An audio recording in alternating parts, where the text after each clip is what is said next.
একটা বিরাট অংশের মানুষের ক্ষতি। এতে করে বোঝা যায় যে একটা বিরাট ধরনের জনগণের উপর যেখানে অর্থনৈতিক চাপ তৈরি হয়েছে। এই অবস্থায় দেখা যাচ্ছে যে বিদ্যুৎ মাশুল বৃদ্ধি করে এটা লাগু করা হয়েছে এবং এটা অগাস্ট মাস থেকেই এই মাশুল বৃদ্ধি করা হয়েছে, যেখানে গ্রামীণ মানুষের আজকে দুবেলা কর্মসংস্থান নেই, খাওয়ার উপায় নেই। বিদ্যুতের মাশুল বৃদ্ধি করাটা এটা কোনোভাবেই মেনে নেওয়া যায় না। শিক্ষার ব্যাপক ক্ষতি হয়েছে। স্কুল পড়ুয়াদের জন্য আমাদের ছাত্র সংগঠনের তরফ থেকে তাদের পোশাক পরিচ্ছদ বইপত্র প্রদান করার জন্য শিক্ষা দপ্তরে সেখানে আবেদন করা হয়েছে এবং এই বর্তমান শিক্ষা ব্যবস্থায় এই যে বিদ্যাজ্যোতি, এই বিদ্যাজ্যোতি প্রকল্পের অর্থ প্রদান করার জন্য বিদ্যালয়গুলি থেকে অভিভাবক এবং ছাত্রদের প্রতি চাপ সৃষ্টি করা হচ্ছে।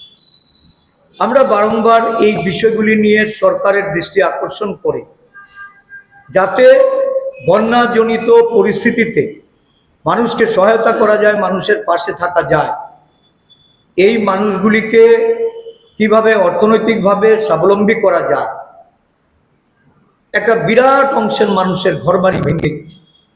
আজও তারা অনেকেই শিবিরবাসী, শিবিরের থেকে জন্য প্রস্তুতি নিতে পারছে।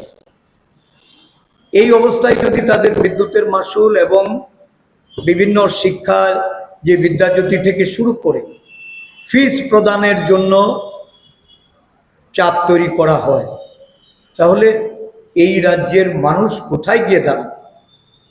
একটা সরকার এতটা অমানবিক হতে পারে না, যেখানে কেন্দ্রীয় সরকার সহায়তার জন্য একটি পয়সা দেননি। কেন্দ্রীয় সরকারের কাছ থেকে অর্থ বরাদ্দর জন্য একটা সরকার কোনো ভূমিকা আজ অবধি নেননি, কারণ এই রাজ্যের মানুষ জানে না এই কেন্দ্রীয় সরকারের কোনো প্যাকেজ আসছে কিনা, বা এই কেন্দ্রীয় প্যাকেজ পাওয়ার জন্য রাজ্য সরকারের পক্ষ থেকে কোনো ভূমিকা নেওয়া হয়েছে। এখন অবধি এই সমীক্ষার মাধ্যমে ক্ষয়ক্ষতি নিরূপণ করা এটাও নির্ধারণ করা হয়নি। তাই আমরা মনে করি যে এখানে প্রশাসনের গাফিলতি চূড়ান্ত। এই গাফিলতি দূর করার জন্য প্রকৃত যারা এই বন্যায় ক্ষতিগ্রস্ত হয়েছেন তাদের কাছে আর্থিক সহায়তা প্রদান করার জন্য বিরোধী দল হিসাবে আমরা দায়িত্ব নিয়ে এই বন্যা পরিস্থিতিতে